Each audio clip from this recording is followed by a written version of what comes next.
Hello guys, आज करेंगे ब्लडशॉट movie explain. तो चलो आज स्टार्ट करते हैं। स्टोरी की स्टार्टिंग में हमें दिखाया जाता है इस मूवी का हीरो रे हैरिसन, जो कि विन डीजल होता है और वो एक आर्मी ऑफिसर होता है जो कि सीक्रेट मिशन पर होता है और वो वहाँ पर एक हॉस्टेज को बचाने के लिए जाता है और वो सभी टेररिस्ट को मारकर हॉस्टेज को बचाकर वहाँ से आ जाता है और वापस अपने घर चला जाता है, जहाँ पर उसे उसकी बीवी जीना मिलती है और वो उसके साथ अपने घर चला जाता है। जिसके बाद उसके घर पर कुछ किडनैपर आते हैं और वो उन दोनों को वहाँ से किडनैप करके ले जाते हैं।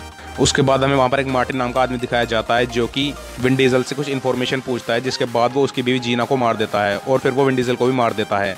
फिर विन डीजल की अगले दिन आंखें खुलती हैं और वो खुद को एक लैब में पाता है जहाँ पर उसकी बॉडी पर कुछ तार लगे होते हैं और वहाँ पर एक लड़की आती है।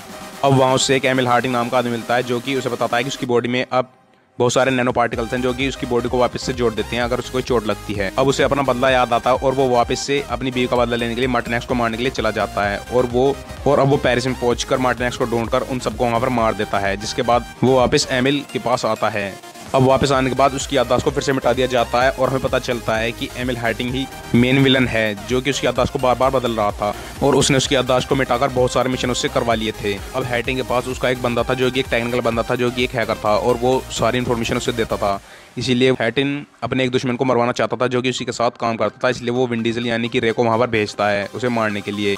लेकिन वहाँ पर भी एक बंदा होता है जो कि एक हैकर होता है जिसका नाम वेगन्स होता है और वो वहाँ की पावर कट कर देता है। जिसके बाद वहाँ पर रे को पकड़ लिया जाता है और उसे बेहोश करके वापस से उसकी याददाश्त को मिटाकर उसकी पुरानी याददाश्त उसे वापस दे दी जाती है और वो उसे हैटिंग का सारा सच बता देते हैं। जिसके बाद वो अपनी बीवी जीना से मिलने जाता है जो कि अभी जिंदा होती है और वो उसे बताती है कि हमें मिले 5 साल हो गए हैं और फिर वो हैटिंग से अपना बदला लेने के लिए वापस जाता है उसे मारने के लिए। अब हैटिंग के 2 खास आदमी जिसका नाम जिमी और मार्कस होता है वो दोनों उसे पकड़ने के लिए वहाँ पर जाते हैं और वो उसे बेहोश कर वापस से हार्डिंग के पास ले आते हैं। अब वो फिर से उसे बेहोश कर लेते हैं और उसकी मेमोरी को डिलीट करने के बारे में सोचते हैं, लेकिन वहाँ पर जो कैटी नाम की लड़की होती है वो ऐसा नहीं चाहती थी। वो चाहती थी कि रे भी अपना जीवन फिर से जिए और फिर वो वैगन्स के पास जाती है और वो उसकी कंपनी में आग लगा देती है। जिसके बाद उसका सारा डेटा जलकर राख हो जाता है और रे वापस से खड़ा हो जाता है। जिसके बाद उसकी याददाश्त उसके पास ही रहती है और वो जिम्मी और मार्कस को मारने लगता है और उन सभी के साथ फाइट करने लगता है। जिसके बाद वो लास्ट में पहुंच जाता है हैटिंग के पास उसे मारने के लिए, लेकिन हैटिंग अपनी कार से एक गन निकालता है और उसके ऊपर फायर कर देता है। जिसके बाद वो बहुत सारे पार्टिकल में बिखर कर